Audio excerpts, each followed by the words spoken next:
Hello student, आप सभी का राजन एकेडमी क्लासेज में एक बार फिर से स्वागत है। तो आज के इस वीडियो लेक्चर में हम लोग जो है क्लास 8 के जो ज्योग्राफी का 5वां चैप्टर है मानव संसाधन का आज हम लोग इसमें सभी अभ्यास प्रश्न उत्तर को करने वाले हैं। ये हमारा बुक जो है सामाजिक विज्ञान में भूगोल का 5वां चैप्टर है मानव संसाधन, Bihar board new NCERT book का। इसमें आज जितने भी अभ्यास प्रश्न उत्तर होंगे उनको आज हम लोग सॉल्व करेंगे। तो चलिए यहाँ से हम क्वेश्चन को सॉल्व करते हैं। और यदि आप लोग मेरे चैनल पे नए आए हैं तो चैनल को सब्सक्राइब कर ले। तो चलिए देखते हैं पहला नंबर क्वेश्चन क्या है। तो इस पहला नंबर प्रश्न में है निम्नलिखित प्रश्नों के उत्तर दीजिए। इसमें टोटल जो है पहला नंबर प्रश्न में 6 क्वेश्चन दिया है, जिसमें कि पहला क्वेश्चन है लोगों को एक साधन क्यों समझा जाता है। तो इसका उत्तर हम लोग इस प्रकार से लिखेंगे लिखेंगे लोगों को साधन इसीलिए माना जाता है क्योंकि मानव अपनी आवश्यकताओं और योग्यताओं द्वारा प्रकृति में उपलब्ध वस्तुओं को संसाधन में परिवर्तित करते हैं। इसीलिए जो है आ, लोगों को एक साधन या संसाधन माना जाता है या समझा जाता है। इस प्रकार से हम लोग इसका उत्तर लिख सकते हैं। लिखेंगे लोगों को संसाधन इसीलिए माना जाता है क्योंकि मानव अपनी आवश्यकताओं और योग्यताओं द्वारा प्रकृति में उपलब्ध वस्तुओं को संसाधन में परिवर्तित करता है। इसीलिए जो है लोगों को संसाधन माना जाता है। उसके बाद अगला क्वेश्चन हमारा है, दूसरा नंबर क्वेश्चन है जनसंख्या के असमान वितरण के कारण क्या क्या है। तो जनसंख्या के असमान वितरण के कारक जो है वह पहला है भौगोलिक कारक। तो भौगोलिक कारक में हम लोग लिखेंगे इसमें स्थलाकृति, जलवायु, मृदा, जल, खनिज आदि शामिल है जो जनसंख्या के वितरण को प्रभावित करते हैं। दूसरा है आर्थिक कारक। आर्थिक कारक में हो जाएगा औद्योगिक क्षेत्र, रोजगार के अवसर प्रदान करना, अतः बड़ी संख्या में लोग इन क्षेत्रों में आकार बसते हैं आकर बसते हैं। और तीसरा है सांस्कृतिक कारक। सांस्कृतिक कारक में हो जाएगा धर्म और सांस्कृतिक महत्ता वाले स्थान लोगों को आकर्षित करते हैं। चौथा कारण है सामाजिक कारण।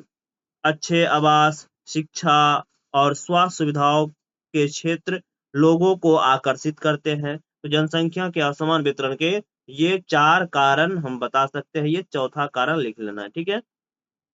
उसके बाद अगला क्वेश्चन है, तीसरा नंबर क्वेश्चन हमारा है विश्व की जनसंख्या वृद्धि के कारण क्या क्या है। तो विश्व की जनसंख्या वृद्धि के सबसे पहला कारण है कि मृत्यु दर में कमी। दूसरा है खाद्य आपूर्ति में सुधार। तीसरा है स्वास्थ्य सेवाओं का विस्तार। चौथा है प्राकृतिक वृद्धि दर। पांचवा है प्रवास। तो ये है विश्व की जनसंख्या वृद्धि के कुछ कारण, इस प्रकार से लिख देना है।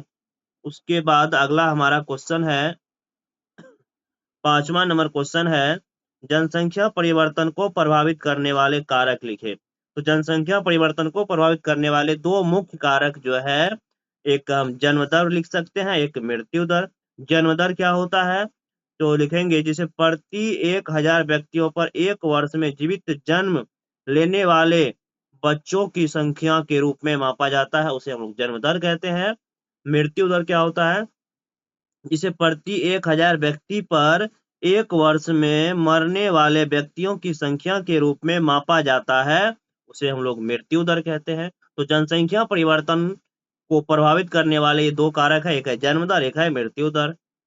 उसके बाद अगला क्वेश्चन हमारा है 5वां नंबर। ये सभी प्रश्न संख्या 1 के क्वेश्चन है, इसमें 6 क्वेश्चन है। तो 5वां नंबर क्वेश्चन है जनसंख्या संगठन क्या है। तो जनसंख्या संगठन के लिखेंगे जनसंख्या संगठन किसी देश का जनसंख्या विन्यास अथवा संरचना है जिससे हम आसानी से उस देश की जनसंख्या के विभिन्न घटकों का अध्ययन कर सकते हैं, जैसे कि आयु, लिंग अनुपात, साक्षरता स्तर, स्वास्थ्य दशाएं, व्यवसाय, आय, व्यय स्तर आदि। जनसंख्या संगठन जानने की एक विधि जनसंख्या पिरामिड भी है।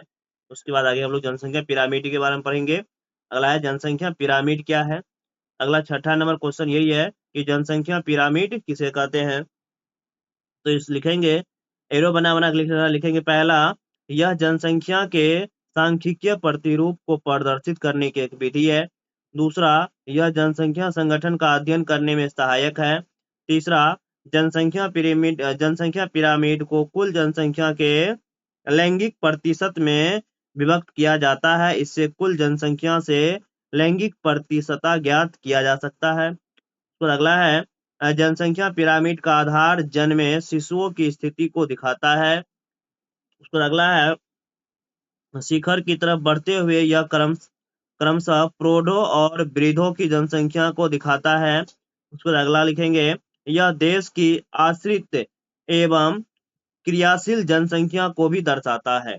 इस प्रकार से जनसंख्या पिरामिड के बारे में हम ये 5-6 लाइन जो है लिख देना है। उसके बाद अगला क्वेश्चन है, दूसरा नंबर क्वेश्चन है, सही को चिन्हित कीजिए। एक नंबर में जितना क्वेश्चन था उसको हम लोग तो देख लिए, 6 क्वेश्चन था। अब 2 नंबर में 4 ऑब्जेक्टिव यानी कि बहुविकल्पीय प्रश्न है, जिसमें हमें टिक लगाना है। पहला क्वेश्चन है, जनसंख्या वितरण शब्द से तात्पर्य है। तो जनसंख्या वितरण शब्द से तात्पर्य क्या है ये हमें बताना है। तो बताए थे जनसंख्या वितरण क्या होता है, तो किसी दिए हुए क्षेत्र में लोग किस रूप में वितरित है उसी को लोग क्या कहते हैं, जनसंख्या वितरण कहते हैं। अर्थात ऑप्शन ग नंबर इसका क्या होगा, सही हो जाएगा। उसके बाद अगला क्वेश्चन है, दूसरा नंबर, वे 3 मुख्य कारक कौन से हैं जिनसे जनसंख्या में परिवर्तन होता है। तो 3 मुख्य कारण कौन कौन है, मुख्य कारण 3 मुख्य कारण, तो एक तो जन्म है, एक मृत्यु है और एक प्रवास है, मतलब ख नंबर। उसके बाद अगला क्वेश्चन है, तीसरा नंबर, 1999 में विश्व की जनसंख्या होगी। 1999 में विश्व की जनसंख्या कितनी हो जाएगी, तो बताए थे 6 अरब। उसके बाद अगला क्वेश्चन है, चौथा नंबर, जनसंख्या पिरामिड क्या है। तो जनसंख्या पिरामिड क्या भी बताए हैं, जनसंख्या का आयु लिंग संगठन का आलेखीय निरूपण है जनसंख्या पिरामिड। कौन नंबर इसका करेक्ट आंसर हो जाएगा। उसके बाद अगला देखते हैं तीसरा नंबर क्वेश्चन, ये हमारा लास्ट क्वेश्चन है। क्वेश्चन है, प्रश्न है 3, नीचे दिए गए शब्दों का उपयोग करके वाक्यों को पूरा कीजिए। पहला शब्द, इसमें जो भी कुछ शब्द का प्रयोग करके इस वाक्य को पूरा करना है, विरल, अनुकूल, प्रति, कृत्रिम, उर्वरक, प्राकृतिक, चरम, घना, जो भी है, तो इसी वर्ड को लेकर, इसी शब्द को लेकर हमें इसमें पूरा करना है इस वाक्य को। तो आप यहाँ से पढ़ते हैं। तो वाक्य है, जब लोग किसी क्षेत्र की ओर आकर्षित होते हैं तब यह डैश बसा हुआ बन जाता है, तब यह डैश बसा हुआ क्षेत्र बन जाता है। तो ये क्या हो जाएगा, डैश यानी कि घना, तो घना बसा हुआ क्षेत्र बन जाता है, घना का घना, मतलब घना भर देना है इसमें, ये घना लिखा हुआ है।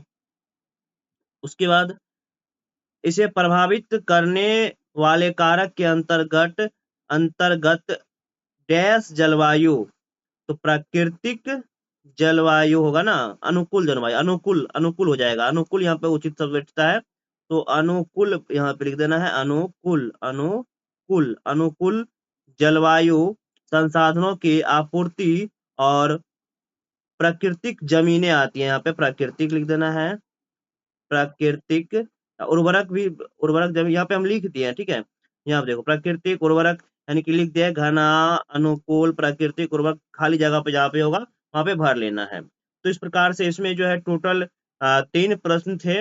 इसमें एक में 6 प्रश्न थे, फिर उसके बाद जो है टिक लगाने वाले क्वेश्चन थे, उसके बाद भरने वाले क्वेश्चन है। इसमें जितने भी क्वेश्चन थे उसको हम लोग सॉल्व कर लिए हैं। यदि आप लोगों को वीडियो अच्छा लगा हो तो प्लीज वीडियो को लाइक करें, हमारे चैनल को सब्सक्राइब करें। धन्यवाद।